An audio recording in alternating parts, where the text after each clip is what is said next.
Hi friends, it's Mark at No Book Left Behind and welcome to my TBR video for November 2025.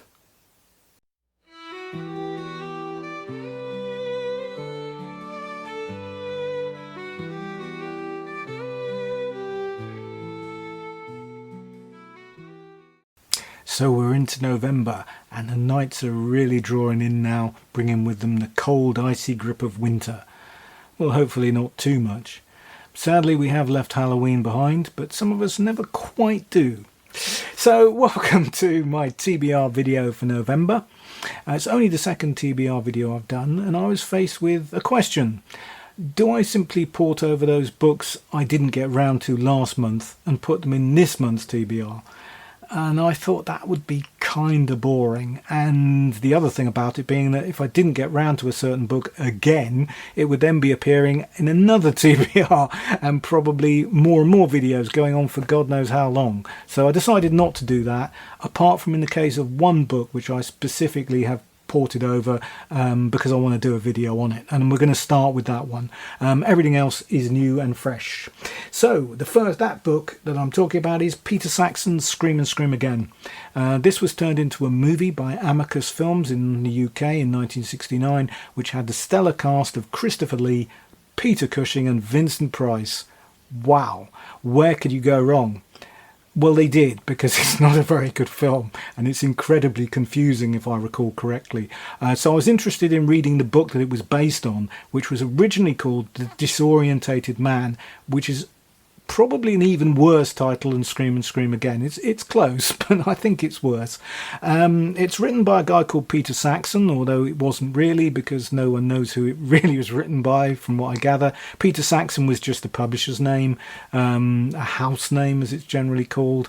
So yes, I don't think anyone really knows who wrote this, but I'm still curious to read it and review it for the channel. Second up is a book that I didn't get round to as part of my Halloween 48-hour reading marathon. I was picking from 6 books. I read 5 of them. This was the 6th that I never got round to. Vampires of the Andes by Henry Carew. It's Lost World literature. It involves vampires, obviously, but apparently also robots. So to me, that sounds irresistible.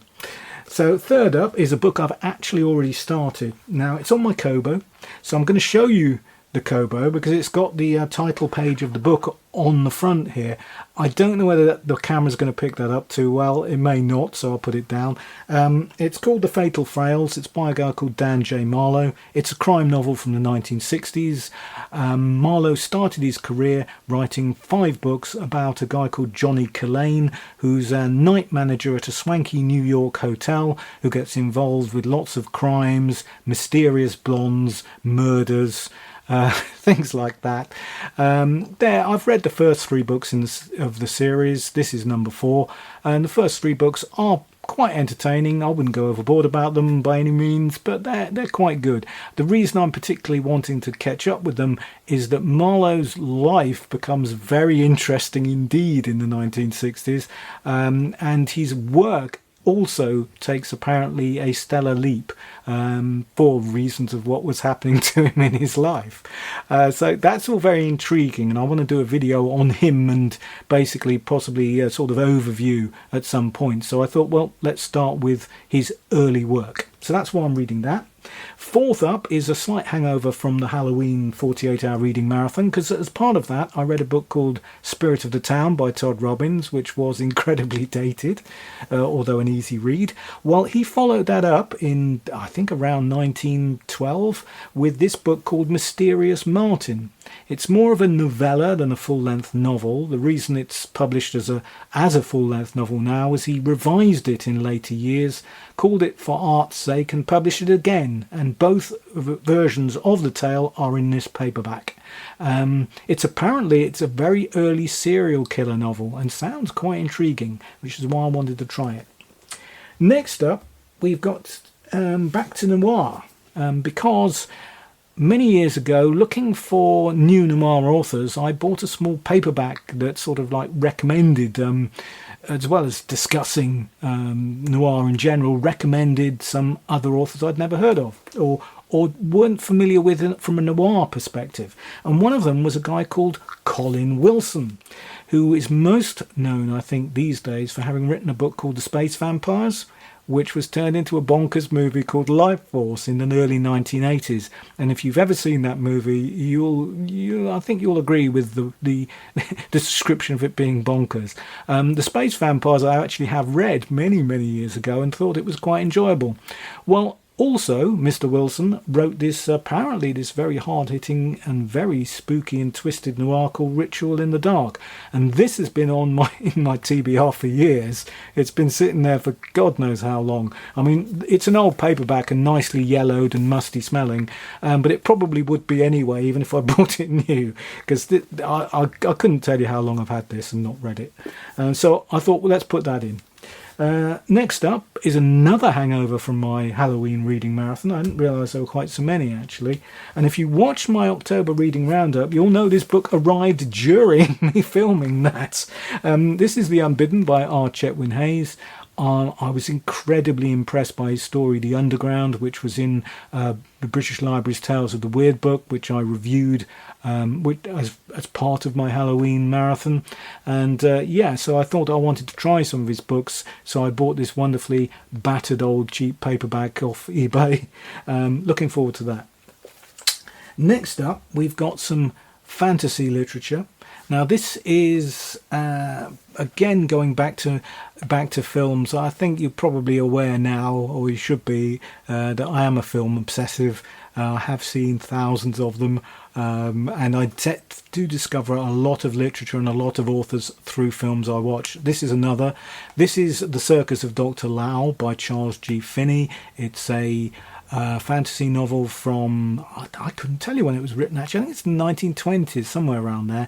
It was a precursor to Ray Bradbury's far more famous Something Wicked This Way Comes, in that it's about a kind of spooky fairground that comes to town and changes the lives of everyone there. It was a movie in 1964, The Seven Faces of Dr. Lao, which I saw as a child and always stuck with me, although I've never seen it since. I kind of feel it may be very dated now, but I did want to read the original novel, so that's why that's in the pile.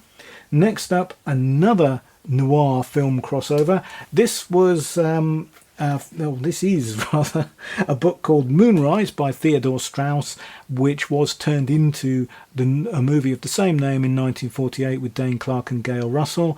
I remember very little about the film, to be honest with you. I don't think I had a strong opinion on it either way. This is published by Starkhouse Press as part of their film noir series, if you like, and I'm collecting those because I'm enjoying immensely some of those. So this was just another one from there that I wanted to collect and read. And finally, let's get on to the last two. There are 10 in the pile. I don't think I'm going to get around to all 10. I think that's unlikely. I did 10 last month. That was good for me. I don't normally do that many. But I'm being ambitious. And I've stuck another couple of autobiographies in the pile. This one is a music autobiography by John Fogerty of 60s band Creedence Clearwater Revival. I love Creedence's music. I love Fogerty's solo music in the years since. Not quite as much, but I still think it's good. But love Creedence, really do. This is his autobiography, Fortunate Son. It got very good write-ups. It's a very thick doorstep of a book, so looking forward to that one. And finally, in this TBR, is a movie star autobiography, which I'm not really sure how this is going to strike me. This is the autobiography of actress Veronica Lake. Now, if you know anything about Veronica Lake, or Connie as she used to be known to her friends, she had a very complicated and difficult life. Now, I'm a big fan of her screen performances. I've watched them all. Actually, I tell a lie. There's one very early bit part I had never been able to track down. But everything else, all her starring roles I've seen, and I'm a huge fan. As a person, I don't think I would have been so enamoured of her. I've seen some interviews. She doesn't come across very well. She was an alcoholic and possibly had some mental health issues too. So this is a book which I kind of, from the little I've read about it, I get the impression it might be, it might shatter a few illusions. So I've kind of been putting it off, but it's back in print now after being out of print for many years. So yeah, I'm hopefully going to get around to that this month. So that's my TBR for November. I hope you've got an interesting TBR for November. I hope you're picking some good stuff to read. Please share some of those in the comments if you like. I mean, people don't tend to comment on my videos yet because I'm only a very small book YouTuber, but yeah, who knows. Anyway, please like and subscribe and help the channel grow if you've enjoyed this video or you enjoy any of my other videos. Thank you for sticking with me to the end. And just remember, please keep going through those bargain bins in those old backstreet secondhand bookstores, because you know there are some treasures out there just waiting for you to find.